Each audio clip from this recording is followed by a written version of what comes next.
What's going on, everyone? Welcome back to another episode of Fight IQ, where we're covering UFC 315, Montreal, Quebec, Canada. Headline, right? News headline.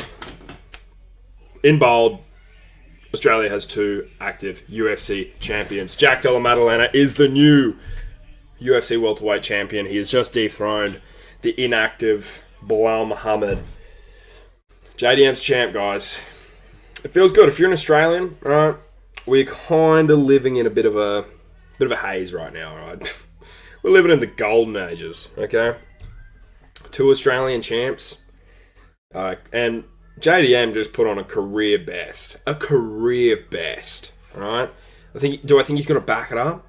They're things we'll talk about later. But for now, okay, we'll dive into this fight. We're going to work our way down the list. I don't often do recaps on cards, okay, but if it's a big one, I'm going to do it.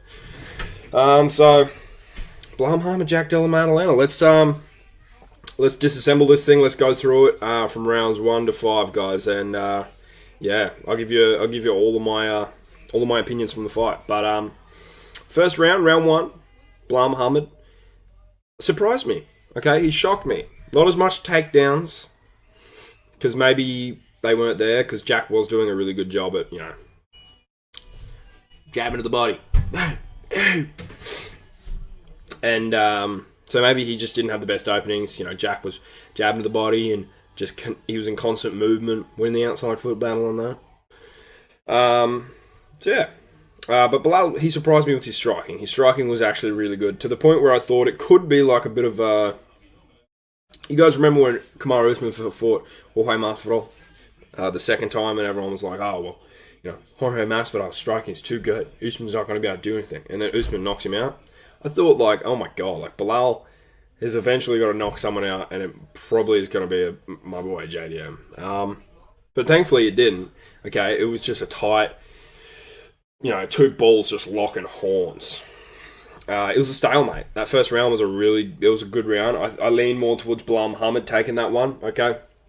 I think he had he just looked a little bit more imposing. But round 1 was one of the harder rounds to score, because Jack was still in there, though. Jack was cracking him and kicking the legs and, jabbing to the body. But round 1, hard one to score. Moving to round 2, and this is when it started to, This is when the mirage started to kick in. Not the mirage, the desert mirage. Right? The Jack Della effect set in. He just started getting better. All right, rounds 2, 3, he just started to progressively settle into this flow state where he was landing what he wanted to. Okay, I don't know if it was the second or third, but he just rips the body, comes up top of the hook. Belal Muhammad. All right. Props to Belal Muhammad's chin. This guy's got the chin of just 16 cinder blocks, alright? You see the guys trying to fucking elbow through cinder blocks, karate chop cinder blocks? That's like Belal. That's like JDM versus Belal, but JDM was not going through them cinder blocks. And Belal was just eating them. Yummy. Please, more. But yeah, Jack was just settling into a groove and was just, boxing the bleeding ears off him. Some would say. A famous Irishman would say. Pushes us into round 4. Belal Muhammad has his best round, alright? Belal gets 2 takedowns. Okay. I think it was 2 takedowns, or he attempted one and got one. Anyway, Belal had his biggest round in round 4, and he had the best striking in round 4. His striking was a lot cleaner. He just walked. He was doing a lot of the front foot. He was winning the outside foot battle. Okay. And then, he secured that round 4. Moving into round 5, okay, I think it goes 2 ways. This fight was going 2 ways. So it was either 3-1 Jack, how I kind of had it live, how I kind of had the fight live scored, because you never want to be a guy and go, oh, well, Jack's up 4 rounds, Jack's up 3 to 1. You always want to be like, it's 2-2. It's 2-2 all the way down. You don't want to get overzealous. You don't want to try and fill yourself up with excitement, because it'll turn to dust in your mouth. So I had it as 2-2 going into the 5th. And I think the 5th is where it was most competitive, guys. All right, we had Jack Della Maddalena lighten up Belal. Right, he was lighting him up. Belal gets a takedown. Sprawl game's almost there for Jack. Doesn't quite pay off. You think, well, this is it. The fight is over. Belal Muhammad has retained. And then Jack makes it to his feet. Like, that's just showing heart, determination. This is everything I legit said in the Fight IQ episode where I talk about JDM, having that Anzac spirit, not letting him bully him, digging his heels in and just biting down on the mouthpiece and just walking forward. Yeah! Yeah! Yeah, Jack gets up and then he goes back to work. Boom, boom, boom, boom. Just putting him in the hurt locker, slipping, ducking, weaving and moving. Boom, boom, boom, boom. Ping and move, ping and move. Jack's corner told him, ping him and move him, Jack. Ping him and move. Pop, pop, zip, pop, pop. I'm just glazing Jack Della Maddalena hard right now. But then he goes down again. Belal gets him down again. Stumbles and bumbles into a takedown. And then you think it's over. Then he gets up again. Yeah, yeah, yeah. This is my live reaction. This is what I was doing in that 5th round. Then they start just slugging it out. Both men start slugging it out. Jack Della has him out on his feet. Both men are bloodied and bruised. Jack's eyes swollen up. He's walking forward. Yeah, yeah, ripping the body, throwing it up top. It was insane. And then I don't know. I'm just so used to watching my guys lose to decision that I thought, well, Belal Muhammad's probably won this, guys. JDM just couldn't finish him. Needed a knockdown, couldn't get it. The 2 takedowns, in my opinion, were probably too much. But guess what? Hearing them scorecards get read. What was it? What were the scorecards, guys? 48, 49, 48, 49, 48, 46? Or 49, 46? 49, 46. Some crazy scorecards, okay? The judges all had it Jack Della's way. That's crazy. I didn't see it being a unanimous decision. So when I see it 2-2 heading into the 5th, and how close that 5th round was with Jack striking and then the 2 takedowns for Belal, because one of them takedowns, Belal was working too. So I thought, this could be a draw or a really close split decision going either way. But hey, Jackie boy gets it done the biggest way. Finishes the fight. No, I wish he finished it. Got this close, razor close. Belal Muhammad, man. I've never hated Belal. He just kind of disrespected my boy, Sean Brady. Sean Brady had COVID, if you guys didn't know. Belal Muhammad. He's a tough contender. Competitor. He's got a brick shit house for a head. Right, you can't knock him out. Right, and he showed just as much heart as Jack. But at the end of the day, man, Jack he had the skills to pay the bills, bro. And Australia's got 2 UFC champions, 2 active champs. Yeah, yeah.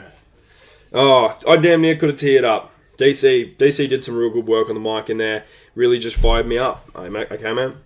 But going forward, like JDM, Islam fight? Really? Are we seriously going to be looking at a JDM Islam fight?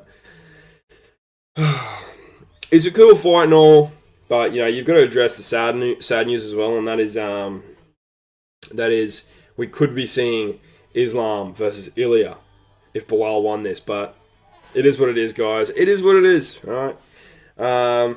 I'm happy that Jack's the champ, and we got 2 Australian UFC champions. All right, that's first and foremost, and that the Fight and Foot Insights crew had a pretty good round on the picks, but I'm sad because 1, we never get to see Islam and Ilya. Like we'll probably never see it. We'll probably never see it. That ship sailed. Okay, and 2, I really wanted to see a rematch between Belal and this new vicious. Well, not new. He's always been this good. All right, he's just had COVID. I wanted to see a rematch between Belal Muhammad and Sean Brady for the belt, because I think that was the match to make at welterweight. Now, when you get these double champ attempts, and you get guys going up for champ status, guess what? It log jams the division. And Jack, who I think has what it takes to be an active champion, is now going to fall victim to the log jamming. Okay, so I will say it was really cool what he said though. He said, "I'm gonna go get Islam back for Volk." Yeah. Okay, but this is a really cool fight, guys. So there's highs and lows both to this main event, but the highest point of it all is that Australia's got 2 champs, man. There's 2 Australian citizens walking around with big gold UFC belts over the shoulder. Yeah, and JDM's champ. Props to Jacky, yeah. Props to Jacky, yeah. Love that. On the next one, Valentina Shevchenko versus Manuel Firot. Tough fight. These girls fought hard. I think there was a little bit of weird judging going on because me personally, okay, I'm not a professional. I've never judged a fight. I've never fought in a fight, alright? I had it going the way of Manuel Firot. Me personally, I thought she stunk it up Mario Batista style enough to win this one, but Shevchenko, she proves she's a champ for a reason. She's a champ for a reason. So shout out to Valentina Shevchenko, the betting underdog going into this and winning the belt, winning it back, retaining it and that. Congratulations. Manuel Firot, just maybe not her time. Maybe not her time. I don't have much to say about this one. It was a good fight. These girls fought bloody. It got real scrappy. Manuel Firot gets beat up in that first round pretty bad, just succumbing to the counter striking, the elite counter striking from Valentina Shevchenko, the bullet. But yeah, this was a cool women's fight. I think we'll probably see Natalia Silva in there next. So, Jose Aldo versus Aieman Zahabi. This is a good fight, guys. This is a good fight. All right, we picked this one. Okay, I didn't think it'd be this close. And because can I tell you something? I had a bit of a UFC casual moment. I didn't know that Aieman Zahabi was 37. This was two old dudes beating the piss out of each other. Jose misses weight. Aieman Zahabi still takes the fight, and they put on a great fight. Like Jose Aldo, in my opinion, wins first round. The second round is as close as they get, like razor thin close. Okay, I honestly thought Jose could have won it. But then I was like, well, Aieman just did enough to stink it up and make it close. And then round 3 was just fireworks. Aieman Zahabi gets knocked down with a knee and then gets soccer booted in the head. And he somehow survives. And then Jose Aldo, old man Aldo, just burns all of his fuel. He's out on his feet. Aieman Zahabi could have finished the fight, in my opinion, but falls into Jose's guard, and that's where the fight ends. So, this was in a contention for fight of the night, but, obviously if the main event wasn't so good, it probably wouldn't want it. But we had the sad retirement of Jose Aldo. Jose Aldo has officially retired, okay? He said along the lines of, I probably won't be back. And I think it's a good idea. 38 years old at the weight class he fights at. It's hard. It's hard on the body, and it's hard to have a good legacy. The legacy of Jose Aldo, and just keep losing, okay? Retire ranked. Retire as a ranked fighter. Because, you don't want to be 47 and just out there fighting every contender series tough debutant that the UFC has to offer. All right, just retire now. Take your flowers and leave. No, this was a good fight. No Jose Aldo. Hey, it was yeah. Could have been a better retirement, but could have been a better retirement. Alexa Grasso and Natalia Silva, yeah, real tough. These were tough. These were two tough ladies, all right? They got in there and they scrapped it out. Natalia Silva won as I pleaded for, so shout outs to that. We had a last minute-ish sort of pull out. Joel Alvarez pulled out of this fight. So Benoit Saint Denis fought Kyle Propolic. Propolic? We don't know this guy, alright? I didn't even know he was fighting until today. And Benoit Saint Denis mauls him and submits him. So, shout out Benoit Saint Denis. I didn't even watch this fight, guys. Alright? Didn't watch a lot of the fights, alright? I just need to go off what I've seen. So, Mike Malott versus Charles Radke. Mike Malott gets it done in the second round, as I said. I think he had a slip up against Neil Magny. Alright. He had a slip up, but that doesn't define him as an athlete, alright. Mike Malott came back and proved he's got skills to pay the bills. Lands a nice sort of looping hook on the exit of a combination and knocks out Charles Radke pretty viciously. The ground and pound had the pinball effect happening. So that's when you know it's getting ugly. I think I had Jessica Andrade picked here. What are you to do? Okay, women's fights in that. Modestas Bukauskas versus Ion Cutelaba. All right, we picked Modestas Bukauskas. I didn't watch this fight, all right, but it went to decision. These two big boys scrapped it out and made it to a decision. Yeah, it was a close split decision. Cutelaba, I don't think this has taken away from any of the momentum Cutelaba has going behind him, all right? Training under a new gym, okay? Them 2 wins he had before this were good wins, and I think he just needs to get back in there. Modestas Bukauskas, on the other hand, good win, big win, career-defining win at this point in time. Navajo Sterling versus Ivan Erslan. Good fight. All right, New Zealand, the Anzacs, Jack Della, we get up. Congratulations, Navajo Sterling. Great fight. Do I think he's gonna, knock out, the who's? All right, we probably need to see a little bit more from him. His striking in round 3 was when he knocks down Erslan. I thought that was it. I thought this is truly it. But Erslan's got a big old Croatian head and kept brawling on. Navajo Sterling, man. Great. I don't know if that's his first or second fight in the day in the UFC, but shout out Navajo Sterling. It was a good fight. He's impressive. He's an impressive fighter, guys. And, sometimes these guys need to go to a decision, right? I thought there'd be a knockout somewhere in there, but sometimes these guys need to go to a decision. Marc-Andre Barriaud versus Bruno Silva. It's sad to see my good friend, my good buddy Bruno Silva lose like this, all right? Me and Bruno Silva are actually, we were training partners there for a little bit, so it's sad to see him go down to Marc-Andre Barriaud, especially first round TKO, KO, guys. It's brutal stuff in the first 90 seconds. Right, it's brutal stuff. But Bruno's getting up there in age. We discussed this, but he'll be back on the horse, all right? They're looking to book that Alex Pereira Bruno Silva rematch. So Daniel Santos versus Jiang Yong Lee. We had Jiang Yong Lee here, guys, and it didn't pay off. It is what it is. You don't count your chickens before they hatch and all that. And Brad Katona got viciously knocked out in the first round by Bakzat Almakhan. All right, so if you hate Brad Katona, congratulations. If you like Brad Katona, I'm sorry. I don't know what I'm talking about, guys. Rough one for Brad Katona. He's always been a bit of a win one, lose one guy.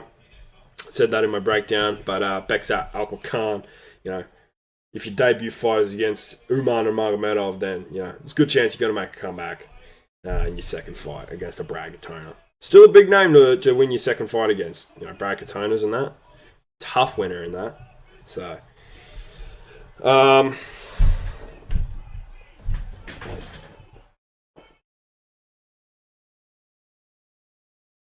who was that? What a try! Sorry, guys. I got NRL rugby league going in the background.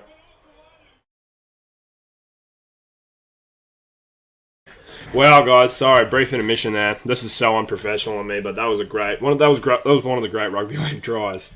I know the NRL side of this channel is divided from the UFC side, but that's one of the great rugby league tries. Don't know who scored it. I think it was Kohler. Anyway, where was I? Rest in peace, Brad Katona. Dude, great card. For the most part, honestly, the prelims and the early prelims held better fights than the main card, alright? I think, and I like a women's fight. Don't get me wrong. But, when people are paying hard-earned money for this, and Alexa Grasso and Natalie Silva are going to unanimous decisions, and the champ, she's getting her 20th fucking title defense in a 5-round decision. Could have been split decision, alright? Tell you what you do, you slip Mike Malott and Charles Radke in the Alexa Grasso spot. And you put Brad Katona in. No. It was a good card, guys. It's not my favourite card, alright. Jack Della made Australian history, alright. I believe he's now the first ever Australian welterweight champion. So there's always a bit of history getting made around these parts. But, Thanks for watching, guys. I realised I made a bit of a mistake at the start of the video by calling this a fight IQ. It's not really a fight IQ, guys. It's just a UFC recap. Okay, it's just me recapping initial immediate response to what I witnessed. So yeah. Hope you guys enjoyed. Have a great week, and I'll see you in Fight IQ. Okay, I'm gonna probably record it right now. Deuces.